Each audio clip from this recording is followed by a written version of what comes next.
Carlos Tramontina, conhecido pelo deslize 6 e ônibus, tem planos para lucrar com sua memorável gafe.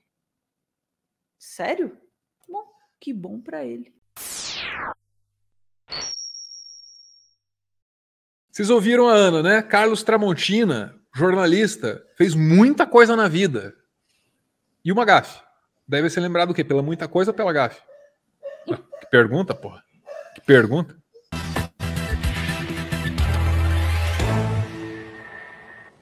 Seis e ônibus. Ou melhor, 6 horas, 11 minutos. Eu não julgo. Já fiz parecido e pior. Eu rio justamente porque eu faria igual. 6 e ônibus. Ou melhor, 6 horas, 11 minutos. Muito bem. Eu achava esquisito a atração da Ana por essa gafe específica do jornalismo brasileiro. E para mim era uma coisa assim, porra, a Ana tem as esquisitices dela, essa é só mais uma. Acontece que muita gente acompanha a Ana nessa esquisitice. Tanta gente acompanha a Ana no culto dos 6 e ônibus, que o Tramontina tá registrando uma marca. Tô falando sério, vai ter o 6eônibus.com.br, vai ter o canal no YouTube 6 e ônibus, ouvi no Flow lá, ó. Eu devia Aí no meu canal, assim, 6 e ônibus com Carlos Tramontina. Você tem que fazer isso. Você vai fazer isso? Já estou fazendo. Caramba! E já registrei a marca. Excelente, cara. Ri de si mesmo. É isso aí, Tramontina. Domínio na internet. Olha aí. E marca. Se cuida, Flow Podcast. Acho muito foda. Rapaz, muito foda. no carnaval, no último carnaval que nós tivemos, né? Eu estava lá no Acadêmicos do Baixo Augusta. Aí as pessoas, quantas vezes as pessoas gritavam 6 e ônibus, tinha gente com cartaz 6 e ônibus, tinha gente com camiseta escrito 6 e o ônibus. E aí eu recebi uma tô sem o meu celular aqui, uma foto de uma tatuagem de 6 e ônibus no braço. Isso é um pouco assustador. Isso já tá ficando E mais embaixo assim tinha uma espécie de parecia ser o cabo de uma faca com uma serpente enrolada. Eita porra. Opa, tá ficando complicado. E em cima, assim, escrito, o que parecia, como eu não conheço, o que parecia ser escrito em árabe. E no meio da história, o 6 e ônibus. Eu falei, gente... Opa! Olha aí que a sua mulher pode estar vendo o programa. Olha, aí já tem outras interpretações. E a mulher daquele cara... Daquele cara que fez a tatuagem... Era o mesmo cara que foi lá para autografar o livro. Cara, é o que botou a mão na mesa. Você está vendo o programa? Fale no chat. Aí já entra outra história aí sobre o fã do Carlos Tramontina, mas o que me interessa aqui, além de saber que vai ter a marca 6 e ônibus, é conhecer a história por trás da gafe. Gafe mais divertida aí do jornalismo brasileiro. Vamos ouvir aqui. Tem uma história, hein? Tem uma história. Por trás de 6 e ônibus. Estava eu, à tarde, né? Vestido como apresentador de televisão, com a minha camisa branca impecável. Com a cor da gravata. Que André Sem adora. paletó, porque era à tarde, me preparando para uma das entradas com notícias da tarde na cidade. Aí eu fui para minha posição, testado o áudio, testado o vídeo, ok, estou esperando meus 2, 3 minutos para entrar, papapá. Eu fico olhando no relógio, porque eu sempre, para dar aquele tom de atualidade, o que você diz? Horário, né? Prova que está ao vivo, né? Ao vivo, mostra que está ao vivo, que você está em cima dos acontecimentos. Uma hora você fala de um problema de trânsito, outra hora de um crime, de um acontecimento importante, de uma decisão de autoridade. Aí estou eu olhando o relógio. Atenção, 30. Eu olho no relógio, 6 minutos, 10 segundos, 10 minutos, 6, 10 minutos e 30 segundos. Atenção, 30. Eu fico olhando no relógio, 15, 6 horas, 10 minutos, 45 segundos. 5 segundos. Eu olho, vai virar para 6 e 11. Eu olho aqui, o texto começava com os ônibus. Eu olho aqui na câmera e falo, 6 e ônibus. Aí eu parei assim, Puta que pariu. Ou melhor, 6 horas, 11 minutos, os ônibus de São Paulo Puta, bastou, cara. Porra, tinha que estar no top Bastou. 5.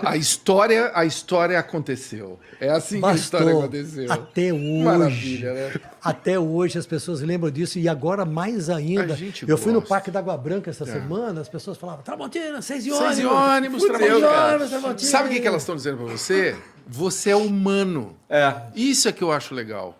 Você é humano, cara. Você erra e a gente gosta de você. Um amigo me disse essa semana, o Felipe Ciani, me disse semana retrasada o seguinte, o Belucci, da dupla Marcos e Belucci, ele vai entrar no palco, ele pega o celular e grava para publicar. 6 e 11, vai começar o nosso espetáculo. Né? Ontem uma garota, eu fui a Ele se confundiu ali, hein? reunião Ele de falou 6 e despedida 11. do cônsul da Áustria em São Paulo, celular e grava para publicar. 6 e 11, vai começar o nosso espetáculo. Não, ele queria dizer 6 e ônibus. É. É a gafe da gafe. É. Belucci, da dupla Marcos e Belucci, ele vai entrar no palco, ele pega o celular e grava para publicar. 6 e 11, vai começar o nosso espetáculo. Né? Ontem uma garota, eu fui a uma reunião de despedida do cônsul da Áustria em São Paulo, e a garota que trabalha lá falou assim, cara, todo mundo conhece o 6 e ônibus. Hoje eu falei pro meu namorado, eu tô atrasado, eu tenho que ir lá. Que horas são? Ele falou, 6 e ônibus. Pô, eu caio na conversa dele toda vez. Os Ele caras me fala, toda sugeriram vez 6 e começar o programa hoje falando que era 6 e ônibus. É a senha do iPhone. Podia ter feito isso mesmo, né, Igor? Podia ter feito, ia ser legal. Olha só, 6 e ônibus, por que essa, entre tantas outras gafes, acaba sendo interessante assim? Eu cometi muitas, sabe, Ana? Muitas mesmo, muitas horas de ao vivo. Não tem. Uma hora vai dar uma cagadinha dessas, sacou? Agora teve uma, acho que pra mim, a que mais irritou a gente assim, foi uma que eu fiz de bastidores, Ana. Vou contar bem rápido. Tem duas personalidades políticas locais aqui. Uma chama Pessutti, era vice-governador. Outro chama Pissetti, era um secretário de Estado que estava de saída do governo em circunstâncias assim... atípicas não é bem a palavra, que acontece muito no Brasil, mas desfavoráveis, ok? E aí a gente tinha que colocar no ar, às 7 da tarde, uma reportagem sobre o Pissetti. Minha função, era estagiário da edição, era buscar no arquivo todas as imagens do Pissetti, né? E aí, era fita ainda, tá? Eu fui lá no arquivo, num computador que a tela era de fósforo verde. É que não é tão velha a história, mas os equipamentos da emissora eram desatualizados. Procurei lá as fitas, Ana, e, nossa, fiz uma pilha de fitas assim, com imagens desse homem. Aí a reportagem chegou no final da tarde, em cima do laço para entrar no jornal, tinha pouquíssimo tempo para editar, e eu dei ali com as imagens pro cara que ia editar. E ele olhou e falou, isso aqui é o Pessutti, não é o Pissetti, seu filho da puta. E ficou muito bravo. E aí ele começou a atirar, era meu chefe, tá? As capas das fitas na minha cara. Né? Eu nunca o processei. Em 2019, um pouco antes da pandemia, sentamos juntos num bar ali, bebemos e rimos disso. Talvez eu devesse tê-lo processado, né? É o famoso... Vou dar o nome dele aqui, hein? Tá perdoado, tá, Delgado? Tá perdoado. Eu fiz merda mesmo. Mas não pode jogar fita no estagiário, Delgado. É errado. Mas imagina a ebulição sanguínea da pessoa quando ela tá em cima da hora da reportagem entrar e me chega o estagiário com a pessoa errada. Né? Não é só questão de procurar, não havia tempo, né? Eu imagino o ódio, né, naquele momento. Acho que concordo completamente com o comentário ali feito no programa ali. Eu gosto desse tipo de erro, né? Porque realmente assim humaniza uma figura, a figura do jornalista, especialmente do âncora, né? Ela é construída no jornalismo tradicional em cima desses símbolos ascéticos, né? Essa coisa assim, como ele bem falou, né? A camisa branca impecável, né? O corte de cabelinho, né? Enfim, pelo menos, né, na tradição do jornalismo, esses símbolos assim que são meio ascéticos até no sentido quase do sem gosto, assim, sabe? Não pode ter muita personalidade. Então, às vezes, para mim, né, e uma leitura minha, às vezes parece uma coisa um pouco impessoal, uma coisa meio fria, né? E aí tem todas as questões éticas nisso também, porque daí isso também esconde um pouco da subjetividade do jornalismo e leva a gente para aquela ilusão da objetividade que é muito perigosa, né? Mas fora isso, assim, fica uma coisa meio, às vezes, um pouco robótica, né? Um pouco repetitiva, quase como se você pudesse trocar um jornalista pelo outro ali e não ia fazer diferença nenhuma. E aí, quando tem essa coisa, a gaguejada, o erro e tal, isso realmente humaniza, eu concordo, assim, isso mostra que ele tem uma pessoa, né? Então, acho isso, o divertido para mim é isso.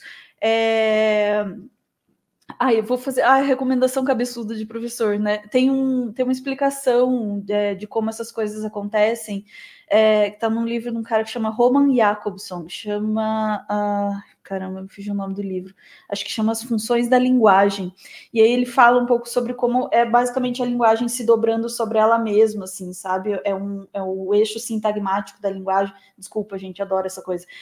Que é onde a gente organiza as palavras e aí uma coisa, ela troca de lugar com a outra, que é mais ou menos o que acontece quando a criança fala chujo, é o J que está vindo para o lugar do S. E se você fala chujo uma vez, você nunca mais consegue falar sujo, porque na sua cabeça isso daí vai se dobrar. Agora eu queria contar, já que eu tô dando exemplo cabeçudo, eu obviamente não tenho experiência como âncora, mas em sala de aula, a pior que eu já fiz dessa foi o dia que eu fui mencionar Katy Perry, e eu falei Pete Carey, e eu nunca consegui superar isso.